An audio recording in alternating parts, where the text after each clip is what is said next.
우리가 시리즈로 설교를 하고 있습니다. 오늘 설교를 처음 듣는 분은 아마 제 설교가 조금 이해가 되지 않고 좀 주관적으로 들으실 것 같은데, 객관적으로 듣기 위해서 우리가 홈페이지에 있는 설교를 3주 전 거를 좀 이렇게 쭉 들으시면 우리가 오늘 설교를 이해하는 데 여러분들에게 도움이 될 것 같습니다.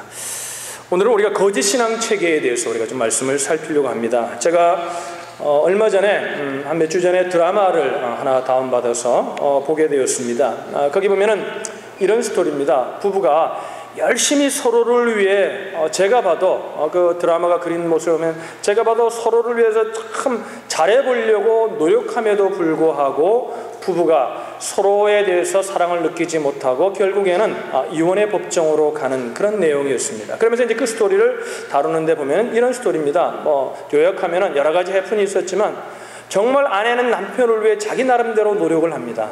그런데 남편은 아내가 자기를 사랑하지 않고 남편으로서 신뢰하지 않는다고 생각하는 거예요. 또 남편은 아내를 향하여 굉장한 노력을 합니다. 나름대로 제가 봐도 참 드라마를 보면서 참 노력한다, 이런 걸 느꼈습니다. 그런데 아내는 남편이 나를 사랑하지 않는다고, 나를 예전같이 사랑하지 않는다고 생각한다는 것입니다. 그러면서 이제 나중에 이제 스토리가 다 끝나고 난 후에 이제 여러 사람들이 그걸 마무리 짓기 위해서 정신과 의사도 있고 여러 가지 전문가들이 나와서 의견을 하는데 이런 얘기를 하더라고요. 결론을 내밀은, 서로가 서로를 향하여 그렇게 노력하는데도 왜 이 부부의 삶이, 부부가 펑션이 역할이 되지 않는가? 결론은 이겁니다. 사랑의 언어가 서로가 다르다는 것입니다. 무슨 말이냐면 아내가 그렇게 노력함에도 불구하고 상대방이 원하는 사랑의 언어가 아니라 자기가 원하는 사랑이라는 언어로 계속해서 사랑을 얘기하고 있는 겁니다. 그러니까 상대방은 아무리 그 얘기를 해도 그 사랑의 언어가 상대방의 마음에는 다가오지 않는 것입니다. 한 예로 이런 겁니다. 이 남편은 무엇인가 해주어야만이, 저희 집으로 얘기하면 이런 얘기예요. 저희 집을 얘기하면 아마 여러분들이 잘 이해할 수 있고 저를 잘 아니까, 저희 아내는 제가 아무리 말로 사랑한다고 해도 사랑을 잘 못 느낍니다. 우리 아내에게는 제가 아내 대신에 백힘도 해줘야 되고, 가서 또 차도 아내 몰래 아내를 기쁘기 위해서 아내가 일어나기 전에 아침에 일찍 가서 세차도 해가지고 오고, 그러면 우리 아내는 그때 내가 사랑합니다, 그러면 그 사랑을 느껴요. 왜냐면 굉장히 그 사랑의 언어가, 근데 나는 경상도 사람이 이런 거거든요. 사랑한다는 말을 안 해도 그냥 서로가 사랑하는 걸 아는 거거든요. 뭔 말인지 모르는가 보네요. 사랑의 언어가 다르니까 아무리 그 사랑을 얘기해도 상대방이 원하는 사랑의 언어로 말하지 않으면 상대방은 알아듣지 못하더라는 것입니다. 나에게 조금 잘해주는구나, 오늘 왜 이래? 이렇게 느끼는 것이지, 정말 나를 향한 사랑이라고 그것을 상대방의 사랑의 언어로 말하지 않으면 그 사랑을 깨닫지 못하더라는 것입니다. 제가 오늘 이 아침에 왜 이 말씀을 드리냐면, 하나님과 우리의 관계도 똑같습니다.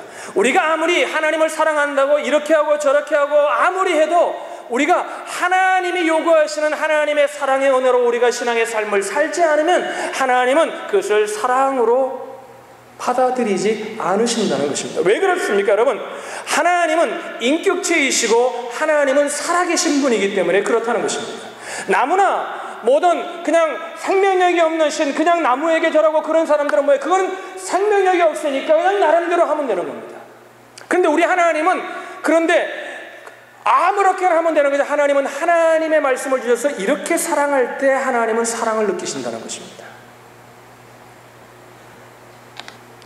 오늘 본문의 말씀에 보면은 이스라엘 백성이, 이사야 시대에 있는 이스라엘 백성을 향하여 하나님은 무엇이라고 부르냐면 이스라엘 백성을 이렇게 부릅니다. 소돔과 고모라 같은 사람들이라고 부르고 있습니다. 제가 사람이라고 했지만 성경적인 표현을 정말 정확하게 표현한다면 놈이라고 표현해야 맞습니다. 그렇게 좀 리얼한 표현인 것 같습니다. 소돔과 고모라, 이게 뭡니까?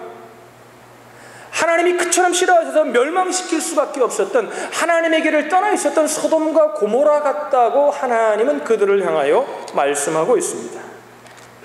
왜 그렇습니까? 한마디로 하면 이렇습니다. 그들이 가진 신앙의 체계가 여러분 거짓 신앙 체계였기 때문에 그렇습니다. 따라합시다. 거짓 신앙이었다. 거짓 신앙이었다는 것입니다. 그러니까 여러분, 그러면 이런 생각합니다. 그들이 그러니까 우상을 섬기고, 그들이 아마 하나님 앞에 제사도 안 드리고, 우리 예배도 안 드리고 그렇게 살았구나. 성경 그렇지 않습니다. 여러분, 이사야 시대만큼, 어느 시대로 그렇지만 이사야 시대만큼 많은 제사와 많은 예배를 드렸던 시대가 없습니다. 그래서 많은 선지자들이, 그 당시에 있었던 많은 지금을 얘기하면 많은 이스라엘 백성을 인도했던 영적인 리더들, 영적인 선지자라고 말했던 사람들은 이렇게 얘기했습니다. 우린 지금 신앙생활 잘하고 있다. 우린 지금 참 믿음생활 잘하고 있다. 우린 다 하나님 앞에 다 예배를 잘 드리면 된다. 이렇게 얘기했습니다. 그런데 하나님은 하나님의 진정한 종이었던 이사야를 통해 하나님이 이렇게 말합니다. 너희들이 드리는 예배, 너희들이 드리는 제사, 그것이 나에게 너무나 짐이 된다는 것입니다. 그러니까 여러분, 이렇게 한번 우리가 생각해 보십시오. 오늘 아침에 우리가 예배 드리고 있는데 하나님이 이렇게 얘기합니다. 야, 너희들 예배가 너무 짐스럽다. 제가 아마 하나님이 나타나서 오늘 아침에 이렇게 말합니다. 제가 이사야라고 얘기합시다. 소돔과 고모라 같은 백성아, 기분 나쁘시죠? 기분 좋다는 이상한 분입니다. 기분 좋을 수 없죠. 하나님 그렇게 강렬한 언어로 말씀하고 계시다는 것입니다. 왜 그럴까요, 여러분? 그들의 예배가 잘못돼, 그들이 예배를 소홀히 했기 때문일까요? 아닙니다. 성경을 연구해보면 그렇지 않았습니다. 왜 그랬을까요? 무엇이 문제였을까요?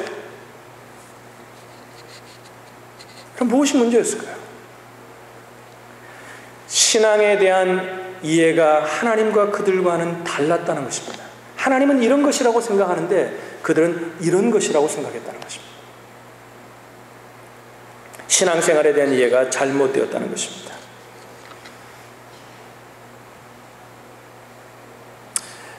그럼 구약만 그랬습니까? 그렇지 않습니다. 신약에도 보면은 많은 예들이 나와 있습니다. 한 예를 좀 우리가 보겠습니다. 요한복음 5장의 말씀을 보겠습니다. 요한복음 5장. 장원 형제 성경 구절 안 했어요? 5장 37절 38절의 말씀 보겠습니다. 우리 다 같이 한번 읽어보죠. 읽습니다. 시작. 또한 나를 보내신 아버지께서 친히 나를 위하여 증거하셨느니라. 너희는 아무 때에도 그 음성을 듣지 못하였고 그 형용을 보셨다. 그 뭐라는 거예요? 하나님의 음성을 듣지 못했다. 여러분, 지금 이걸 누구에게 하느냐면 바리새인들은 누구보다도 하나님을 더 잘 알고 있다고 생각했습니다. 여러분, 성경을 우리가 아는 것, 여러분, 비교가 되지 않습니다. 성경을 거의 외우다시피 하는 사람들입니다. 그런데 오늘 예수님께서 뭐라 그러냐면은 너희들은 그 음성을 듣지 못하였고 그 형용을 보지 못했다. 이 얘기는 뭐냐면 너희들은 하나님을 알지 못한다는 거예요. 하나님을 알지 못한다고 얘기하고 있습니다. 요한복음 5장 42절을 보면 이렇게 말합니다. 요한복음 5장 42절을 읽어보죠. 읽습니다. 시작. 다만 하나님을 사랑하는 것이 너희 속에 없습니다. 그들은 뭐라고 하냐면 우리처럼 하나님을 사랑하는 사람이 없다고 생각했는데 우리를 본받으라고 얘기했습니다. 그런데 예수님이 이렇게 말합니다. 너희들은 하나님을 전혀 사랑하지 않는다고 말합니다. 요한복음 5장 46절로 47절의 말씀을 보겠습니다. 우리 다 같이 읽겠습니다. 5장 46절 47절. 우리 성경을 찾아서 보겠습니다. 요한복음 5장 46절 47절입니다. 46절 47절에 보면 이렇게 말합니다. 우리 다 같이 한번 읽겠습니다. 시작. 모세를 믿었다면 또 나를 믿었으리니 이는 그가 내게 대하여 기록하였음이라. 그러나 그의 글도 믿지 아니하거든 어찌 내 말을 믿겠느냐 하시니라. 모세를 믿었다면 또 나를 믿었으리니 이는 그가 내게 대하여 기록하였습니다. 그러나 그의 글도 믿지 아니하거든 어찌 내 말을 믿겠느냐. 그 얘기는 뭐예요? 모세가 이렇게 말했음을 너희들이 알고 있죠. 근데 모세의 말을 들으면서도 뭐예요? 믿지 않는 겁니다. 하나님의 말씀을 전혀 믿지 않는다는 거죠. 그러니까 하나님을 아는 것, 하나님을 사랑하는 것, 하나님을 믿는 것도 신앙의 가장 기본적인 거잖아요. 근데 그들을 향하여 뭐냐면 그들은 잘 믿고 있다고 하는 그 바리새인을 향하여 예수님이 뭐냐면 그들은 가장 기본이 안 되어 있다는 거예요. 기본.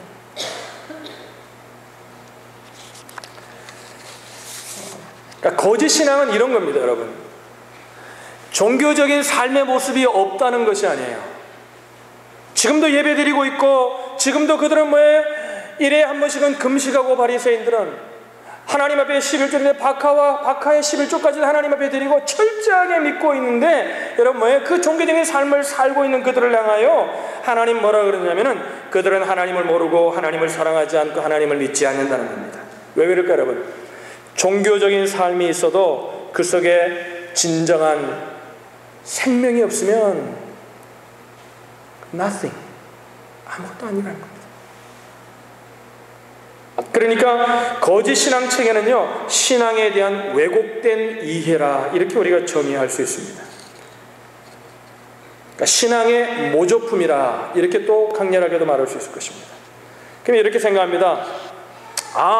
그들이 거짓 신앙이라니까 우리 이런 생각을 하죠. 그러니까 교리가 좀 잘못되어 있는가 보구나, 그들이 좀 뭔가 신학적으로 잘못되어 있는가 보나. 성경 그렇게 말하고 있지 않습니다. 마태복음 23장 1절로 3절의 말씀을 보시겠습니다. 마태복음 23장 1절로 3절의 말씀 읽습니다. 시작. 이에 예수께서 무리와 제자들에게 말씀하여 가라사대, 서기관들과 바리새인들이 모세의 자리에 앉았으니 그러므로 무엇이든지 저희의 말하는 바는 행하고 지키되 저희의 하는 행위는 본받지 말라. 저희는 말만 하고 거기 보면은 바리새인들이 모세의 자리에 앉았다 그랬는데요, 이스라엘의 회당에 가면은 그 회당장이 앉는 모세가 앉았던 자리처럼 사람들을 리더하고는 리더가 앉는 자리가 있습니다. 그 자리에 앉아서 뭐예요? 그들이 말씀을 가르치는 거죠. 그런데 뭐라고 하냐면 무엇이든지 저희의 말하는 바는 행하라 그랬어요. 이 말은 뭐예요? 그들이 말하는 거, 그들이 가르치는 대로 다 지켜 행하라는 거예요. 그러니까 뭐예요? 그들이 가르치는 교리가 잘못된 것은 아니라는 겁니다. 그들이 가르치는 건 맞는 거라는 거예요. 이런 얘기죠. 비교가 만들 줄 정신과 의사가 있는데 늘 부부 클리닉을 하는 정신과 의사가 있었습니다. 늘 부부들을 이렇게 세워주고 가정을 세워주고 원만하지 않은 부부관계를 회복시켜주고 이런 일을 하는 사람이었습니다. 그런데 자기는 집에 가면 뭐예요? 늘 부부관계가 좋지 않아요. 늘 좋지 않아요. 교리적으로 틀린 게 아니에요. 모르고 있는 게 아니에요. 알고 있어요. 거짓 신앙 체계는 교리가 잘못된 것을 말하는 것이 아니라는 거죠. 여러분, 근세기의 유명한 설교 가운데 마틴 로이드 존스라는 목사님이 계십니다. 그 목사님이 한 강해 중에 가장 유명한 게 로마서 강해. 참 읽어보면 참 좋습니다. 그리고 두 번째 유명한 것이 부흥이라는 책을 썼습니다. 거기서 마틴 로이드 존스 목사님은 이런 얘기를 해요. 거짓 신앙 체계란 무엇이냐? 죽은 정통주의다. 죽은 교리다. 교리가 틀린 것이 아니라는 겁니다. 교리가 가지고 있는 그 생명력이 없는 거예요. 교리 속에 생명력이 없는 거예요. 그러니까 거짓 신앙 체계는 교리가 잘못된 것을 말하는 것이 아니라는 것입니다. 거짓 신앙 체계는 신앙이 미성숙한 어린 상태를 말하는 것도 아닙니다. 이사야 시대나 오늘 예수님께서 그렇게 책망하시고 오늘 잘못되었다고 말하는 바리새인들이나 그들은 여러분 미성숙한 사람들은 아니었어요. 오랜 신앙생활을 한 사람들이었어요. 소위 신앙의 어린 자들이 아니라 그들은 바리새인들은 자신을 빛이라고 그러고 자신을 스승이라고 말하는, 감히 말하는, 자신을 자칭하여 그렇게 말하는 사람들이었습니다. 거짓 신앙에 가장 잘 빠지는 분들이면 처음 예수 믿는 분들이 아닙니다. 거짓 신앙에 가장 잘 빠지는 사람들이 누구냐면 바로 저 같은 목회자나 교회에 오래 다닌 중진들, 집사님들이나 장로님들이나 권사님들이나 오래 다닌 사람들이 이 거짓 신앙 체계에 빠지기 쉽다는 것입니다. 그래서 예수님께서 제자들에게 뭐라 그랬어요? 바리새인들의 누룩을 조심하라 그랬어요. 그 거짓 신앙에 빠지지 않도록 조심하라는 것입니다. 거짓 신앙은 교리가 잘못된 것도 아니고 신앙이 미성숙한 어린 상태를 말하는 것도 아니고 거짓 신앙 체계는 성경적인 지식이나 또 지능의 문제도 아닙니다. 어느 시대보다 거짓 신앙 체계가 가장 팽배했던 시대가 성경에 보면 예레미야 시대였습니다. 근데 예레미야 시대의 거짓 신앙 체계에 빠졌던 사람들은 단순히 못 배운 평민들이 아니었어요. 귀족들이오고 그리고 종교적인 지도자들이었습니다. 예레미야 5장 4절로 5절의 말씀을 읽겠습니다. 우리 다 같이 읽겠습니다. 시작.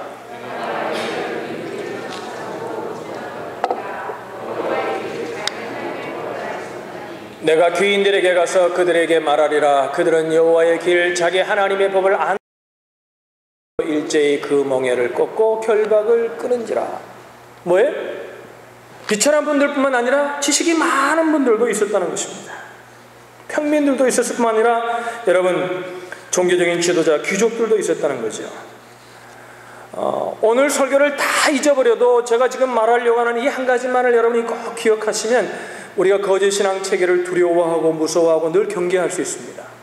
거짓 신앙 체계가 왜 두렵냐면 거짓 신앙 체계에는 하나님의 생명이 없다는 것입니다. 따라합시다. 하나님의 생명이 없다. 여러분, 우리 신앙생활에 가장 무서운 것이 뭡니까? 하나님의 생명이 없는 신앙생활입니다. 껍데기만 남아있는 신앙이죠.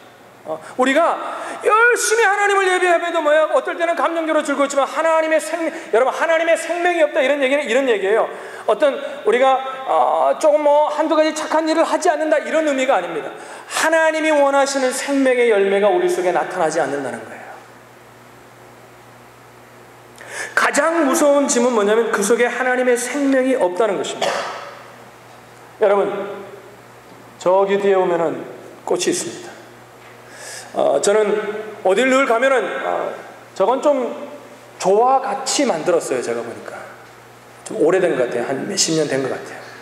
이 교회가 한 100년 됐으니까 오래된 것 같아요. 저희가 올 때부터 있었으니까 오래된 것 같아요. 좋아합니다. 근데 저 상태 그대로입니다. 공항에는 어떤 공항에 가면은 여러분 이렇게 정말 진짜 같이 요즘은 너무 잘 만들어서 가서 만져봐야지 이게 진짜인지 가짜인지 알 수 있어요. 근데 여러분 만져보면 뭐예요? 진짜에는 생명력이 냄새가 없고 생명력이 없고 그 상태로 그냥 그대로라는 거예요. 똑같다는 거예요. 그러니까 겉모습 보면 모르지만 뭐예요? 열매가 나타나잖아요. 거기에는요 조화에게는 아무리 물을 주고 아무리 거름을 주고 아무리 해도 열매가 생겨나지 않습니다. 여러분 하나님은 살아계신 분이십니다. 믿으시면 아멘. 여러분 이렇게 생각해야 됩니다. 우리 속에 하나님의 생명이 있으면, 우리 속에 하나님이 원하시는 신앙의 삶이 있으면 우리 속에 하나님의 역사가 나타나지 않는 것이 기적이어야 합니다. 어떻게 생각하세요? 하나님은 살아계시잖아요. 지금도 하나님은 내 삶 가운데 동행하시는 분이잖아요. 지금도 하나님은 내 삶 가운데 역사하시기를 원하시는 분이잖아요. 그러면 보세요. 하나님이 살아계시고 역사하기를 원하시는 분이신데 내가 하나님 믿음 생활함에도 하나님의 생명의 역사가 나타나지 않는다면 이건 기적과 같은 일입니다. 이런 일은 있을 수 없습니다. 플라스틱으로 만든 거에는 아무리 거름을 주어도 열매가 맺어지지 않습니다.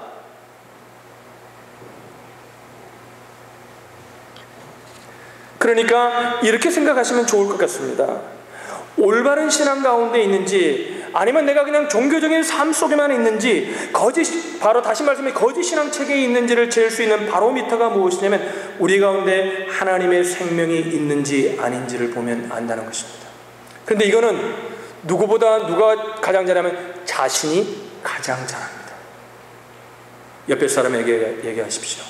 우리 형제님 자신이 가장 잘하십니다.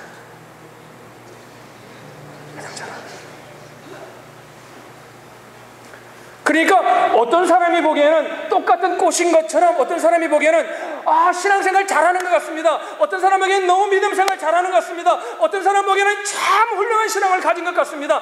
그러나 본인은 그 자신의 신앙이 조화인지 진짜인지 본인은 알 수 있다는 것입니다. 본인이 알려고만 하면, 하나님께 엎드려 기도하고 알려고만 하면 우리가 알 수 있다는 것입니다. 이렇잖아요. 우리가 의사가 가면은 청진기를 가지고 배에다 탁 댑니다. 그럼 심장 박동 소리를 듣는 거죠. 그래서 뭐예요? 의사는 알죠. 어디 가면 심장 못 떠서 불규칙하면 어디가 안 좋구나. 우리가 바로미터가 있습니다. 우리 속에 생명의 역사가 없다면 우리는 그저 종교적인 삶을 살고 있는 것은 아닌가.